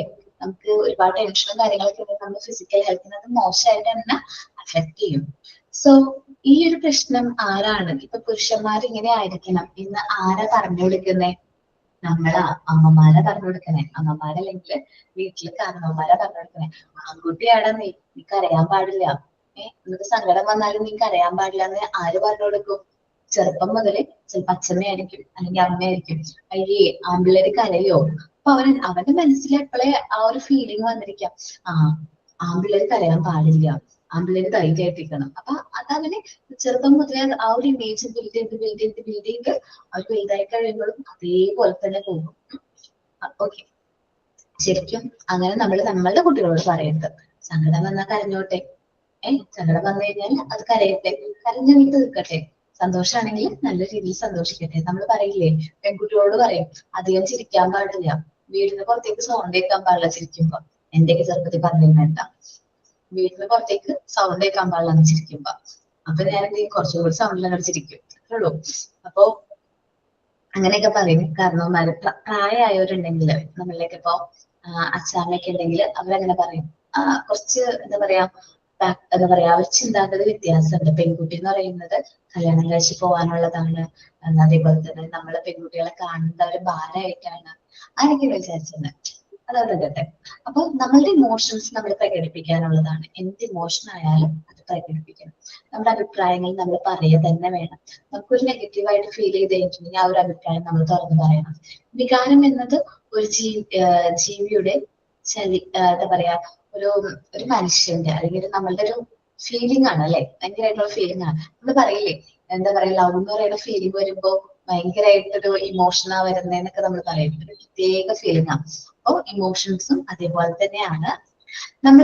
നമ്മൾ ആ ഒരു വ്യക്തിയിൽ നിന്ന്, ആ വ്യക്തിയുടെ പെരുമാറ്റത്തിൽ നിന്ന് ആൾക്കുള്ള ഇമോഷൻ നമുക്ക് എന്ത് ചെയ്യാൻ പറ്റും, ക്യാച്ച് ചെയ്യാനായിട്ട് പറ്റും. Emotional development may be defined as A at the condition of an organism involve internal and external changes in the body. Emotion എന്ന് പറയുമ്പോൾ നമ്മുടെ ഇന്റേണൽ ആൻഡ് എക്സ്റ്റേണൽ, നമ്മുടെ ഇമോഷൻ എന്താണ്, ഒരു ഫീലിംഗ്, ആ ഒരു ഇമോഷൻ നമ്മളെ ഇൻഫ്ലുവൻസ് ചെയ്യും. ഇമോഷൻസ് എന്ന് പറഞ്ഞാൽ ഒരു പവർഫുൾ ഫോഴ്സ് ആണ്. ഹ്യൂമൻ ബിഹേവിയറിനെ സംബന്ധിച്ച് ഒരു പവർഫുൾ ആയിട്ടുള്ള ഫോഴ്സ് ആണ് എന്ത്, emotion. Strong emotion can cause you to take action you might not normally perform. നമ്മൾ ഇമോഷന്റെ സമയത്ത്, സ്ട്രോങ് ഇമോഷന്റെ സമയത്ത് നമ്മൾ പറയാറുണ്ട്, നല്ല ദേഷ്യത്തിൽ നിൽക്കുന്ന സമയത്ത് എടുക്കുന്ന തീരുമാനം നല്ല സന്തോഷത്തിൽ എടുക്കുന്ന സമയത്ത് എടുക്കുന്ന തീരുമാനം തെറ്റായിരിക്കും. ആ സമയങ്ങളിൽ നമ്മൾ ഡിസിഷൻസ് എടുക്കാൻ പാടില്ല. കേട്ടിട്ടുണ്ടോ? നമ്മൾ ഒരുപാട് വിഷമിച്ചിരിക്കുന്ന സമയത്ത് എടുക്കുന്ന തീരുമാനം, അതേപോലെ ഒരുപാട് സന്തോഷത്തിൽ എടുക്കുന്ന സമയത്ത് എടുക്കുന്ന തീരുമാനം തമ്മിൽ എന്താണ്, തെറ്റായിരിക്കും. കാരണം നമുക്ക് ആ സമയത്ത് എടുക്കുന്ന ആക്ടിവിറ്റി, നമ്മൾ നോർമലി നമ്മൾ എങ്ങനെയാണോ ആ സമയത്ത് ചെയ്യാത്ത കാര്യങ്ങൾ പോലും നമ്മൾ ഈ സ്ട്രോങ് ഇമോഷന് പുറത്ത് ചെയ്യും. ദേഷ്യം വരുന്ന സമയത്ത് നമ്മൾ ഒരിക്കലും വഴക്ക് പറയാത്ത, അല്ലെങ്കിൽ നമ്മൾ ഒന്നിനോടും ഒന്നും പറയാത്തൊരു വ്യക്തി പോലും എന്തെങ്കിലും വഴക്ക് പറയാനുള്ള ചാൻസ് ഉണ്ട്.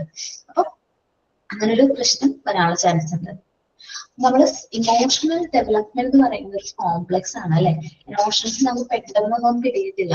ഒരു കോംപ്ലക്സ് ആയിട്ടുള്ള സൈക്കോളജിക്കൽ ആൻഡ് ബയോളജിക്കൽ റെസ്പോൺസ് ആണ് ഇമോഷൻസ്.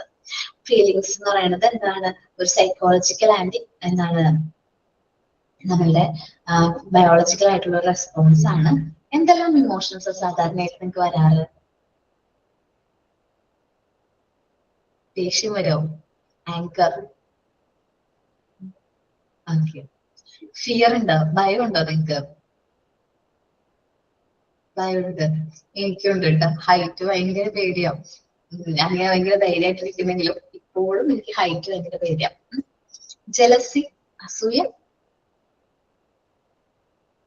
പെൺപിള്ളേരല്ലേ, എന്തായാലും അസൂയ വരാതിരിക്കൂല. തമ്പയച്ചില്ലെങ്കിലും എനിക്കറിയാം പെൺകുട്ടികളാണെങ്കിൽ അസൂയ ഉണ്ടാവാതിരിക്കൂല. വേറില്ല, ടെൻഷൻ ഉണ്ടാവും. ജസ്റ്റ് ആവശ്യമില്ലാണ്ട് ഇങ്ങനെ ടെൻഷൻ അടിക്കുന്ന സ്വഭാവം. ലവ്, സ്നേഹം, അതൊരു ഇമോഷനാ, നല്ലൊരു ഇമോഷനാ. നല്ലൊരു പെർഫെക്റ്റ് ആയിട്ടുള്ള ഇമോഷനാണ്. ജോയ്, ഹാപ്പിനെസ്, അതും നല്ലൊരു ഇമോഷനാ. നന്നായിട്ട് നല്ലൊരു പോസിറ്റീവ് ആയിട്ടുള്ള ഇമോഷനാ. ഇനി അടുത്താണ് സാഡ്നെസ്, നെഗറ്റീവ് അല്ലെ, വിഷമം വരുന്നത്. ഡിസ്ഗസ്റ്റ്, ഇഷ്ടക്കേട്, അതും നെഗറ്റീവാണ്. പിന്നെ അടുത്താണ് സർപ്രൈസ്.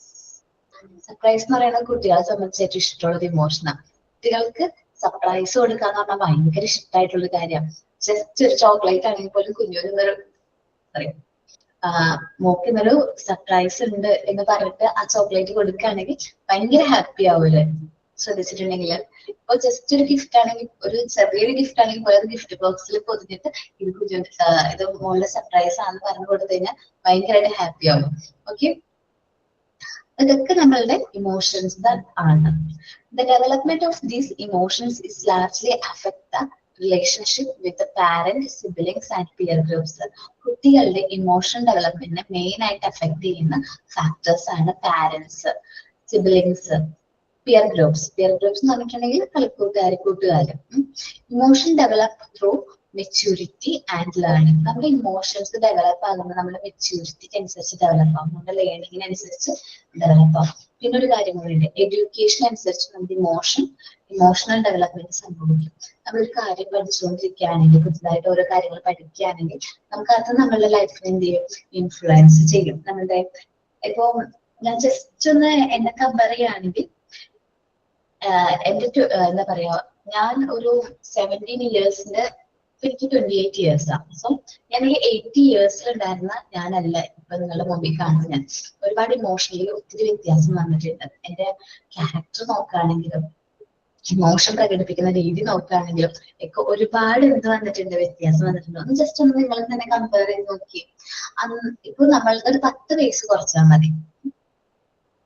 നമ്മളിൽ നിന്നൊരു 10 വയസ്സ് കുറച്ചിട്ട് അന്നത്തെ നമ്മളാണോ നമുക്ക് എന്തൊക്കെ മാറ്റങ്ങൾ വന്നിട്ടുണ്ട്. നമ്മുടെ ഇമോഷണൽ ഡെവലപ്മെന്റ്, ഇമോഷൻസ് പ്രകടിപ്പിക്കുന്ന രീതിയിൽ എന്തെല്ലാം മാറ്റങ്ങൾ വന്നിട്ടുണ്ട്. പണ്ട് ഞാൻ പറഞ്ഞില്ലേ, ഞാൻ എന്തെങ്കിലും കാര്യങ്ങൾ പറഞ്ഞ് അത് സ്ഥാപിച്ചെടുക്കാൻ ശ്രമിക്കുന്നു. ഇന്ന് അതിലേക്ക് മാറ്റമുണ്ട്. ഞാൻ ഒരു പ്രാവശ്യം പറഞ്ഞു, അത് എനിക്ക് ഉറപ്പാണ് അതാണ് കറക്റ്റ് എന്നുള്ളത്. പിന്നെ ഞാൻ അതിനെ കുറിച്ച് തർക്കിക്കില്ല. അതവിടെ പറഞ്ഞ് എന്റെ അഭിപ്രായം പറഞ്ഞു, അതവിടെ സോൾവ്. പിന്നെ എന്റെ സൈലൻസ് ആണ്. അത് അക്സെപ്റ്റ് ചെയ്യാതിരിക്കുന്നത് നിങ്ങളുടെ ഒപ്പീനിയൻ ആണ്. അല്ലാതെ നമ്മളുടെ തീരുമാനങ്ങൾ മറ്റൊരാളിലേക്ക് അടിച്ചേൽപ്പിക്കാനായിട്ട് പാടില്ല. ഞാൻ ഒരുപാട് ഇമോഷൻസ് നമ്മളിപ്പോ കൺട്രോൾ ചെയ്യുന്നുണ്ട്. ഒരു എക്സാമ്പിൾ എടുത്ത് നോക്ക്. നമ്മൾ സ്വന്തം വീട്ടിൽ നമ്മൾ എങ്ങനെയായിരുന്നു, അതേപോലെയാണോ കല്യാണമൊക്കെ കഴിഞ്ഞ് ഹസ്ബൻഡ് വീട്ടിലേക്ക് വന്നതിന് ശേഷം? ആണോ? മാറ്റൂലേ? ആർക്കും മാറ്റില്ല. Okay, good. എന്നാലും ജസ്റ്റ് മാറ്റങ്ങൾ ഉണ്ടാവില്ലേ? അപ്പോ നമ്മൾ കാണുമ്പോ പറയും, പണ്ടത്തെ എന്നെ കാണുമ്പോ പറയാറുണ്ട്. കാരണം ഞാൻ അന്ന് നല്ല കുറുമ്പുകുട്ടിയായിരുന്നു. അതുകൊണ്ടാണ് എന്റെ അമ്മയുടെയൊക്കെ റിലേറ്റീവ്സ് പറയും, അമ്മ എന്ത് കുറുമ്പിയായിരുന്നു, ഇപ്പൊ കണ്ടില്ലേ നല്ലൊരു എന്താ പറയാ, നല്ല ക്യാരക്ടറൊക്കെ എന്തോരം മാറി, ഇത് അഡ്ജസ്റ്റബിൾ ആണ് എന്ന് പറയും. ഉള്ളില് പഴയ ആളുണ്ടെങ്കിലും പക്ഷെ നമ്മളത് പുറമെ പ്രകടിപ്പിക്കുന്നില്ല എന്നുള്ളൂ. പക്ഷെ നമ്മള് മാറ്റം വന്നിട്ടുണ്ട് നമ്മുടെ ക്യാരക്ടറിന്റെ കാര്യത്തില്, നമുക്ക് ഇമോഷണൽ ഡെവലപ്മെന്റ് കാര്യത്തില് ഒരുപാട് മാറ്റങ്ങൾ നമുക്ക് സംഭവിച്ചിട്ടുണ്ട്. The emotional experience are associated with some instinct or biological drives. നമ്മുടെ ഇമോഷൻസ് എന്ന് പറഞ്ഞിട്ടുണ്ടെങ്കിൽ നമ്മൾ ചില കാര്യങ്ങൾ കൊണ്ടാണ്. ജസ്റ്റ് നമ്മള് ഒരു ദിവസം ഹാപ്പി ആവാൻ വേണ്ടിയിട്ട് ഒരു ചെറിയ പാട്ട് കേട്ടാൽ മതി, അന്നത്തെ ദിവസം ഫുൾ ഹാപ്പി ആയിരിക്കും. ചിലപ്പോ എന്നെ സംബന്ധിച്ച് അങ്ങനെയാണ്. രാവിലെ തന്നെ മോർണിംഗ് എനിക്ക് ഇഷ്ടമുള്ളൊരു പാട്ട് കേൾക്കണമെങ്കിൽ ആ ഒരു ദിവസം കുറച്ച് നല്ല ഹാപ്പി ആയിരിക്കും, അത് പോസിറ്റീവ് എനർജി ഫീൽ ചെയ്യും. പിന്നെന്താണ്, ഫിയർ ഒരു ഇമോഷൻ ആണ്. Is associated with instant escape, പെട്ടെന്ന് രക്ഷപ്പെടാന്നുള്ളൊരു ഇതാണ്. ഞാൻ സ്റ്റെയർ കയറുന്നത് മാക്സിമം കുറയ്ക്കും. സ്റ്റെയർ കയറാനായിട്ട് എനിക്ക് ഭയങ്കര പേടിയാവും. സ്റ്റെയർ കയറാൻ പേടിയാണ്, ഹൈറ്റും പേടിയാണ്. ഞാൻ മാക്സിമം ലിഫ്റ്റ് യൂസ് ചെയ്യുന്നത്. അത് ക്ലോസ്ഡ് ആയിട്ടുള്ള ലിഫ്റ്റ് ഉണ്ടല്ലോ, അതേ യൂസ് ചെയ്യുള്ളൂ. ഞാൻ മുകളിലേക്ക് കയറാണെന്ന് എന്റെ മനസ്സറിയാൻ പാടില്ല, കാരണം പേടി വരും. നിങ്ങൾ വിചാരിക്കും ഈ ഒരു ഏജിൽ എങ്ങനെയാ പേടി, കുഞ്ഞു കുട്ടികൾക്കൊക്കെ അല്ലേ പേടി എന്നൊക്കെ. പക്ഷെ അങ്ങനെയല്ലാണ്ട് ഞാനും വിചാരിച്ചിട്ടുണ്ടായിരുന്നു എന്റെ ഫിയർ ഒക്കെ പോയി. ഞാൻ ഭയങ്കര ധൈര്യശാലിയാണെന്ന് ഞാൻ വിചാരിച്ചിരുന്ന ഞാനാണ്. പക്ഷെ ഒരു 5 months ബിഫോർ എനിക്ക് ഇതേ ഭയം വന്നു. കാരണം ഭയം എന്ന് വെച്ചിട്ടുണ്ടെങ്കിൽ പണ്ട് ഇത് കുറച്ച് കോംപ്ലിക്കേറ്റഡ്. ഞാൻ നിൽക്കുന്ന സ്ഥലത്ത് നിന്നിട്ട് അനങ്ങില്ല, കൈയൊക്കെ മരവിച്ചു പോകും, ഫുൾ ബോഡി ഭയങ്കരമായിട്ട് തണുത്ത് വിറങ്ങിച്ചു പോകും. ആ ഒരു പണ്ട് അങ്ങനെയായിരുന്നു. എനിക്ക് ആ ഒരു ഭയം വന്നിരുന്ന സമയത്ത്, ഹൈറ്റിനോടുള്ള പേടി വരുമ്പോൾ ഞാൻ അങ്ങനെ ആകുന്നത്. അതേപോലെ തന്നെ ഇത്രയും വലുതായതിനു ശേഷം എനിക്ക് അതേ ഫിയർ വന്നു. കാരണം മുകളിലേക്കുള്ള സ്റ്റെയറാണ് കാണുന്നത്. എനിക്ക് ഹോസ്പിറ്റലിലായിരുന്നു, ഹസ്ബൻഡ് അച്ഛൻ ഹോസ്പിറ്റലൈസ്ഡ് ആയ സമയത്ത് എനിക്ക് സ്റ്റെയർ കാരണമായിരുന്നു. അങ്ങനെ ഒരു സിറ്റുവേഷനിൽ സ്റ്റെപ്സ്, ചെറിയ സ്റ്റെപ്സ് ആണ്. സ്റ്റെപ്സ് കയറി എന്തായാലും മുകളിലെത്തണം. എന്റെ കാല് വെക്കാനായിട്ട് ആ സ്റ്റെപ്സ് പറ്റില്ല. അങ്ങനെ ചെറിയ സ്റ്റെപ്സ് ആണ്. പിന്നെ എന്താണ്, സേഫ് അല്ല. നമ്മുടെ ഈ കോണി ക്ലോസ്ഡ് ആയിട്ടുള്ള കോണുകൾ ഉണ്ടാവും. ഇതെന്ന് വെച്ചാൽ ഗ്രില്ല് പോലെ വെച്ചിരിക്കാം. നമുക്ക് താഴത്തേക്ക് നോക്കി കഴിഞ്ഞിട്ടുണ്ടെങ്കിൽ നമുക്ക് കാണാൻ പറ്റുന്നു, നമ്മൾ കയറി വരുന്ന ആ ഡെപ്ത് നമുക്ക് കാണാൻ പറ്റുന്നു. ശരിക്കും പറഞ്ഞാൽ പേടിച്ച് വിറങ്ങലിച്ചാണ് മുകളിലെത്തിയത്. പിന്നെ ഞാൻ സ്റ്റെയർ കയറിയില്ല. ഞാൻ പറഞ്ഞു സ്റ്റെയർ വേണ്ട, നമുക്ക് ലിഫ്റ്റ് മതി. അവൾ അത്രയും പേടിച്ച്, കാരണം ആ ഒരു ഫിയർ ഇല്ല, കംപ്ലീറ്റ്ലി ഓവർകം ചെയ്തു എന്ന് വിശ്വസിച്ച് ഞാനാണ് പെട്ടെന്ന് ആ ഒരു ഫിയർ കണ്ടത്.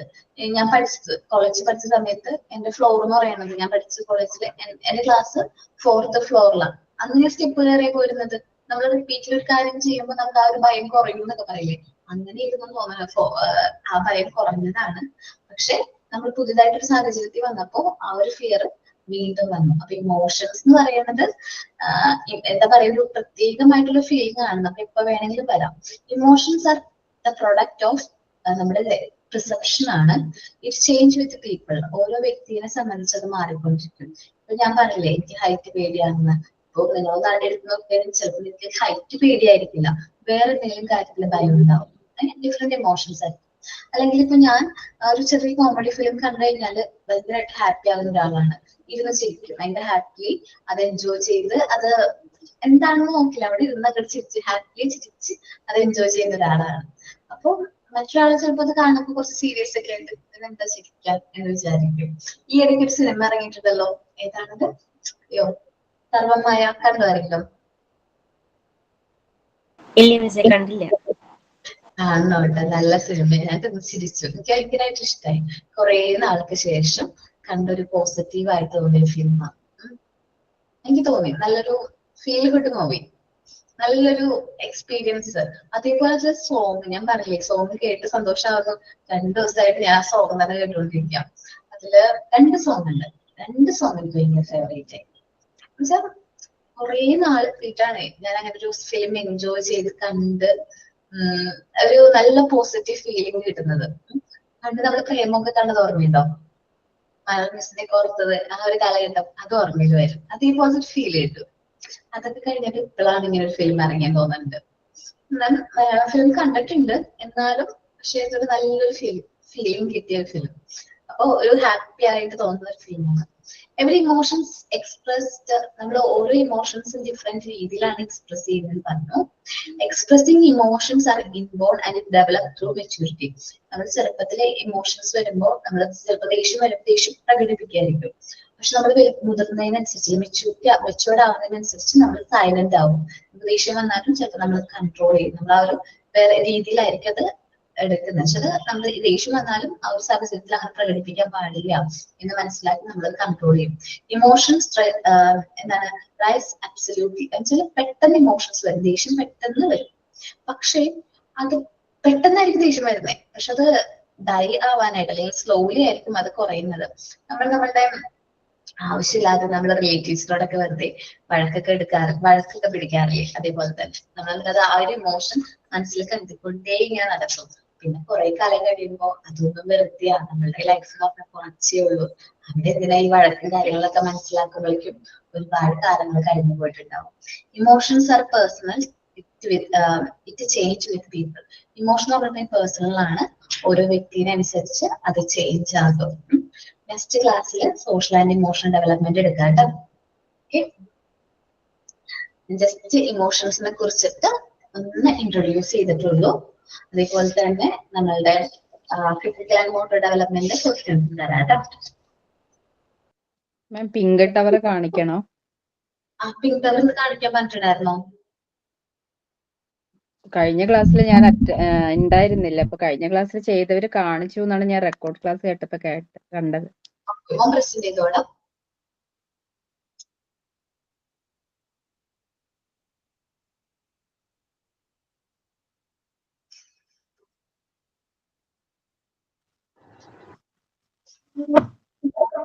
കാണുന്നുണ്ടോ? പിങ്ക് കളറാണത്. ലാവൻഡർ ഇല്ലല്ല, പിങ്ക് ആണ്. കുഴപ്പമില്ല, നന്നായിട്ടുണ്ട് കേട്ടോ. പാടുപെട്ടു തോന്നുന്നുണ്ടല്ലേ ക്ലാസ്? മാം ഇത് മോളാണ് എനിക്ക് വെക്കേഷൻ സമയത്ത് ചെയ്തു തന്നത്. ആണോ? എത്ര വയസ്സുണ്ട്? അവള് 9th പഠിക്കുന്നു. ഓക്കെ, ആൾക്ക് ഇഷ്ടായോ? അവള് ഇരുന്ന് കണ്ടിന്യൂ ഒരു 3 മണിക്കൂർ ഇരുന്ന് ചെയ്തതാ യൂട്യൂബ് നോക്കിയിട്ട്. നന്നായിട്ടുണ്ട് കേട്ടോ.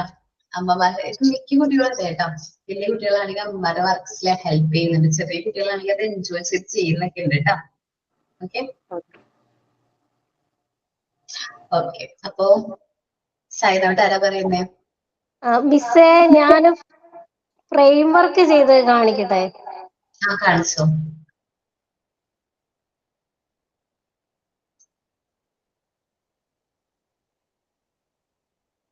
Okay okay, button show laser. Okay, welcome. Okay, നന്നായിട്ടുണ്ട് കേട്ടോ. മിസ്സേ, അതിലൂടെ ചാർട്ടും കൂടെ കാണിക്കട്ടെ? കാണിച്ചോ. കാണിച്ചിട്ടുണ്ടായിരുന്നില്ല അല്ലെ? കുറെ നാളായിട്ട് ക്ലാസ്സിൽ കയറാൻ പറ്റുന്നില്ലായിരുന്നേ. ഓക്കെ, നമ്പർ ചാർട്ട് കണ്ടു, ആൽഫബറ്റ് ചാർട്ടും കണ്ടു. ഓക്കെ, മിസ് പിങ്ക് ടവർ ചെയ്തിട്ടുണ്ടായിരുന്നു. ആയിഷ പ്രസന്റ് ചെയ്തോളാം.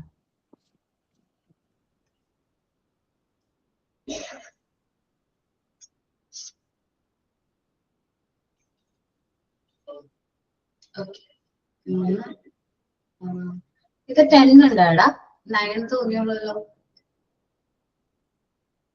ഒരെണ്ണം കൂടി വേണ്ടേ?